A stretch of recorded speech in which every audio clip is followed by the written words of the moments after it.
Hi there, I'm Naomi Morse, and I grew up in southern Vermont. And I got my child's fiddle in 2002 and was very excited to be able to join Childsplay. And I grew up in the contra dance world, and I got into fiddling through contra dance music. And one of the things that contra dance music does is take music from a lot of different genres.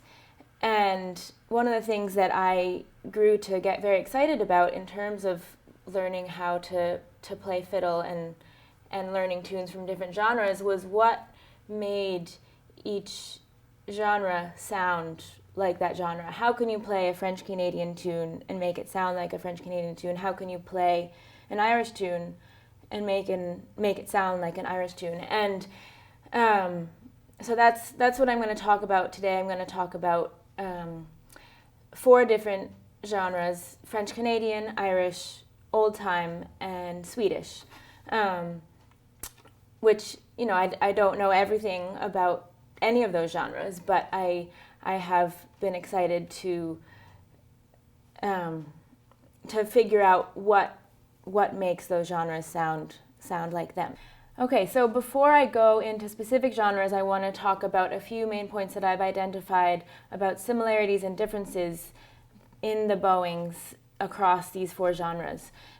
So the first one is how much your bow stays on the string, whether it's bouncing up and down or whether it's quite smooth. So for example, you have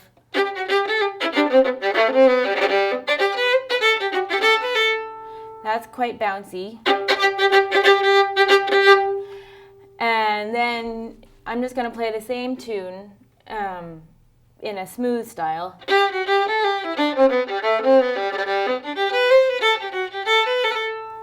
So that's the same tune. It happens to be a French Canadian tune, but you can play it in both ways. So that's one point. The next one is how much pulse you have in the bow, and this one comes more when you have long notes, sort of whether you're gonna just play your note straight or whether you're gonna have some pulsing into it. So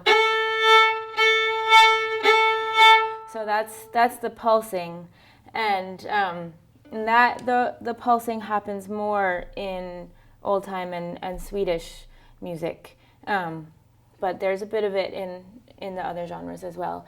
And then the third point is how much air you have between the notes, and that is it's different than bounce. It's a hard point to really put to words, but it's the difference between, let's say I'm going to try and play with not much air.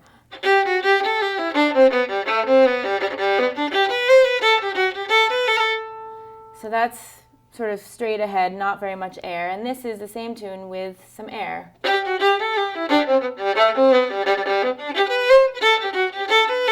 So I wasn't really getting that bouncy there, but I was putting air in between the notes. And how I think about it,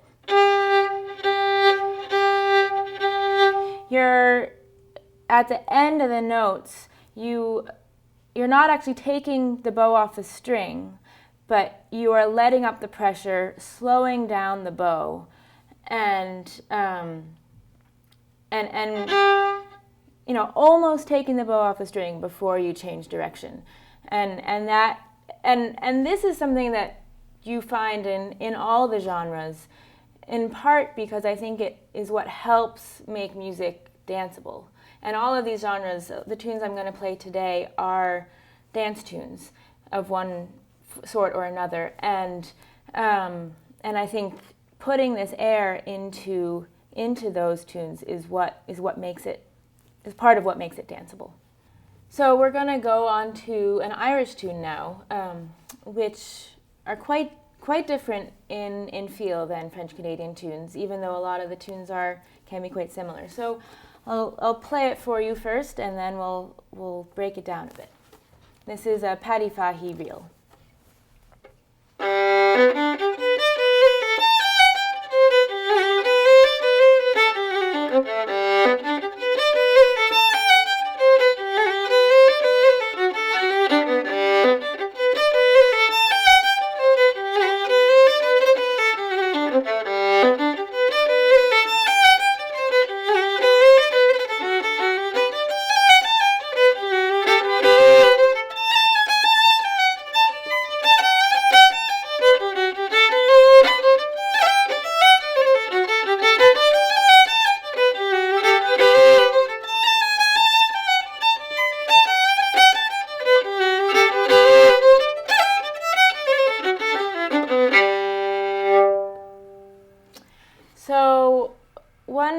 I found about Irish music is that the bow, for the most part, is going to stay on the string. You don't have the same bounce that you had in the French Canadian tune. So your bow is staying on the string. There's a bit of pulse, and there's definitely air in there. Let me play it a little slower, and we can break it down a bit. So here's the A part.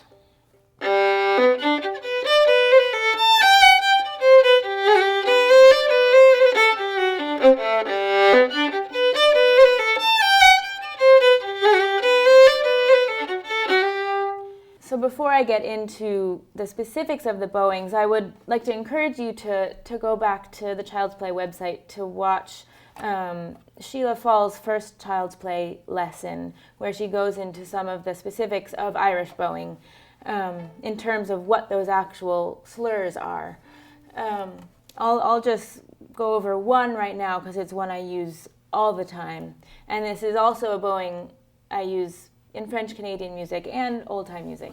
So it's one that is, for me, works across genres. But in the bowing is 3 notes, most usually on an up bow, and the second of those 3 notes is either the downbeat or the second beat of the measure. So, for example,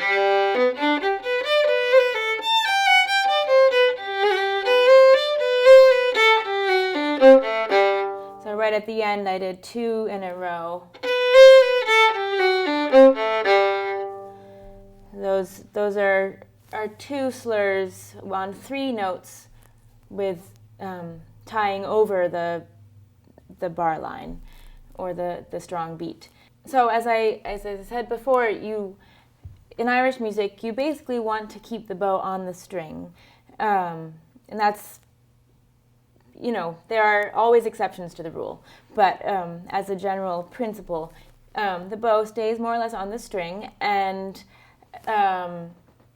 but you still want to have quite a bit of air so that it's not quite as sort of monotonous, and you have more of a dancey feel to the tune.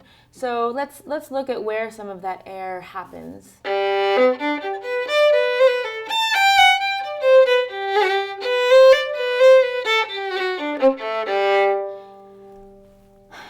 It's hard to break down, but let me try and do that. So just the first measure, that second note is really hardly there, and I'm slurring into it. So that's with air. I'll play it without air just so you can see the difference. It's without air, and with air again.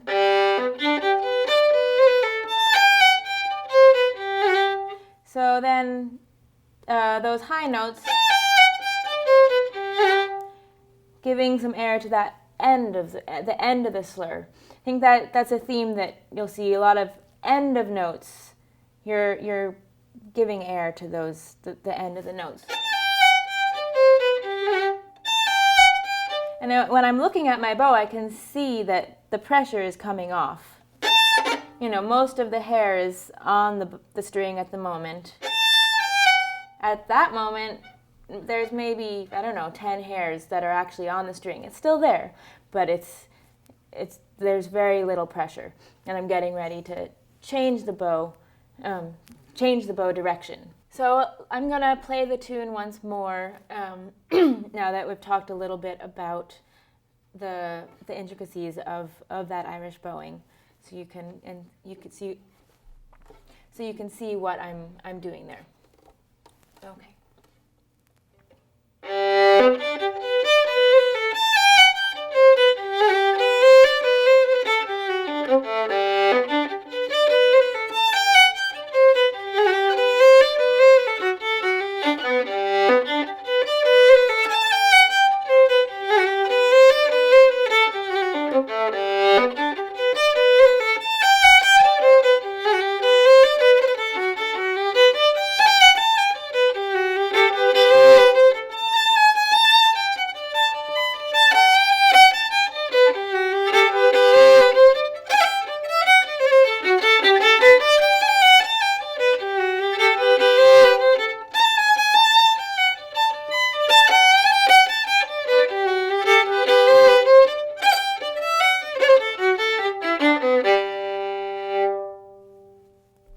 hope you've enjoyed this little overview of bowings in these 4 different genres, and I want to just go back over a few of the main points. So we've talked a lot about air, which happens in all the different genres, and it's something that really gives tunes a dancey feel. So you want to be sure to get that air in between the notes. You don't want to keep your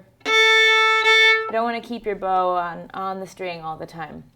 The other thing we talked a lot about is pulse, and making sure that when you're playing one long note, it's not just one long note. You're putting some beats into that long note. And then the other aspect is how much your bow is on the string. So whether it's bouncy, like in French Canadian tunes, or whether it's smoother, like in Irish or old time. Hopefully you've enjoyed this lesson, and it can help you in your exploration of figuring out how to play different genres of fiddle tunes, and how these different bowings help you get into the essence of each genre.